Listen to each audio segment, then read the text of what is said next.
Hey, so I'm gonna do a really quick review of Where the Wild Things Are Blu-ray and DVD combo.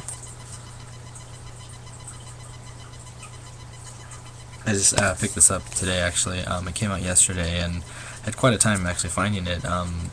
It was on sale at Target for $20, which is a pretty good deal for both Blu-ray and DVD versions of the movie. And it actually took me quite a while to find it. I went yesterday when it came out to six different Targets, and they were completely sold out.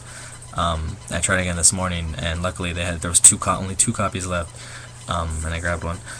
This movie, Where the Wild Things Are, came out. I think it came out last October, and I didn't see it actually until about a month ago, and I really enjoyed it.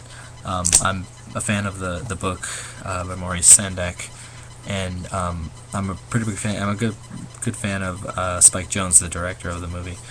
Um, I'm a fan of his work he's done with skateboarding videos, particularly the girl skateboard videos, Mouse and Yeah Right. Those are the two that I've actually seen.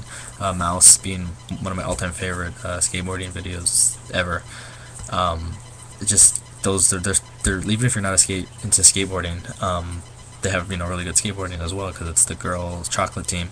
But along with there's like little skits in between the skateboarding, and they really like all throughout everything he's done has been I think really creative and just kind of just unique. And this movie being I think it's his best thing he's ever done. I haven't seen Being John Malkovich. I've heard good things about it. I want to check that out. I'm kind of trailing off.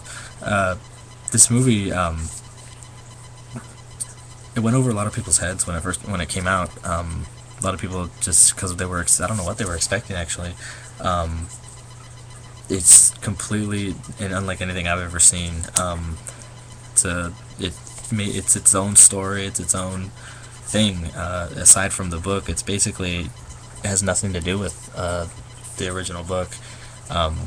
It's similar characters in that Max, he was sent to bed after misbehaving, and he goes to this island of the where the wild things are, and just the movie, the tone is very not really dark, but it's very mature. It's a very mature movie, and not to say that it's like a I don't know.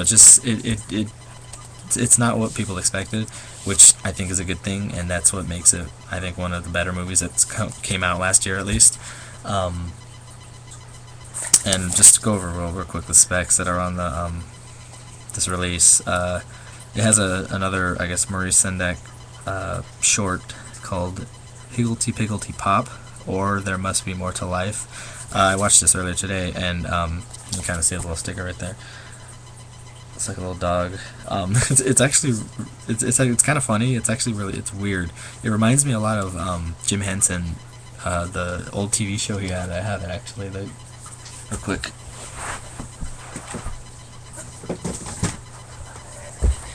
It reminds me of Storyteller. I don't know if you can see that. I'm a big Jim Henson fan, and this is an old TV show that he had that with a lot of puppets, and it really reminds me of that. That's what this movie actually. That's why I like it, because it reminds me a lot of the old Jim Henson stuff, like Labyrinth, Dark Crystal, The Muppets. I love puppetry. I'm not really a big CGI fan. I like movies that are creative, along with that make either creatures, monsters out of puppets. And also it has so that short is actually kind of funny. It's very weird, but it's worth watching. Also, they have the HBO first look, just like a little behind the scenes, little short making of the film. Plus, there's just a bunch of little behind the scenes of making the movie with Spike Jonze and the little kid who plays Max Records. There's not really a whole lot of interviews with the cast, or the people who played the voices, at least, of the Wild Things. But either way, it's pretty good special features. But anyways, yeah, the Blu-ray. I've watched both the Blu-ray and the DVD today. They both look really well. the DVD looks, it's just pretty cool that it comes with both Blu-ray and DVD for if you have both of those choices to use. It's just pretty good, pretty good deal. I also have, just real quick, the Where the Wild Things Are, the PlayStation 3 video game. As you can tell, I got really into this movie. I got this one about a month ago. I haven't played entirely through it yet, but it's a really fun game.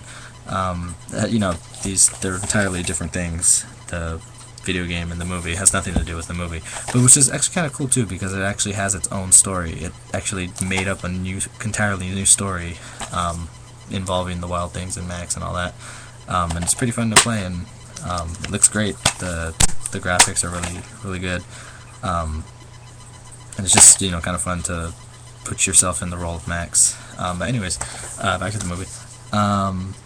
Yeah, just kind of an overview that I think that a lot of people just I'm not to say like they didn't understand it, but I just think that they were let down because they were such fans of the book. But when you stop to think about it, like the book, I think they said it was like only like 10 sentences or something like that, and you can't really make a full-length feature movie out of 10 sentences. Like, there's been a lot of shorts, like animation, and I think they made like a claymation version of Where the Wild Things Are, and those are good. They were just adaptation of the book, like literal adaptations. And this movie, I think, it triumphs because Spike Jonze really, at least he got the author Maurice Sendak's blessing to do it, and he felt that he was the right person to do it, and he took it in a direction that nobody thought it would be taken. It's depends on how you interpret the movie, I guess. Like, some people will just see it as like, some people thought it actually was boring. Like, I didn't think it was boring at all. There's a lot of undertone to the movie. It's basically, the movie's about, just sum it up, it's basically about the Max character dealing with being young and his feelings and understanding what's going on in his life at that moment in time, like his fears, his hopes, his dreams, his desires, everything. It's just all, and they're all his different emotions are exemplified by the Wild Things. The main one being Carol, the guy on the cover, played by James Gandolfini of Sopranos fame. It's on the back, actually. Better shot of them. Carol being basically the best representation of Max, and like he's very codependent on the other Wild Things, as is Max too. There's a scene in the movie where his sister, he wants to like play around with her and her friends, and then it goes wrong, and then he gets really upset, and then he like takes it out on his sister's room, and just little things like that. But and then he gets very upset and then so does the Carol character, because Max doesn't do everything that he promised to do when he first comes to the island. And then you gotta see the movie if you haven't seen it already. But anyways, out of, I don't know, I guess 5 stars, I would probably give it like a 4. Even a 5 maybe, I don't know, but I just think it's a really good movie, and it's worth checking out if you're into either just creative movies that take some thought. Spike Jonze, of course.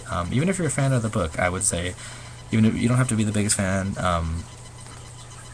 just it's a very, I think, creative direction on Spike Jonze's part, and the author, I commend him, for allowing somebody to take his initial story, I guess, and turn it into something completely different, yet not forgetting where the original story came from. And I really enjoy it, and I just think it's worth checking out. Rent it if you don't want to buy it. I wanted to buy it the first time I saw it, I knew I wanted it. But yeah, it's a really good movie, and it makes you remember being a kid, if you've already grown up, and I don't know, it brought back a lot of memories for me, just of being a kid and being young and not understanding things, and being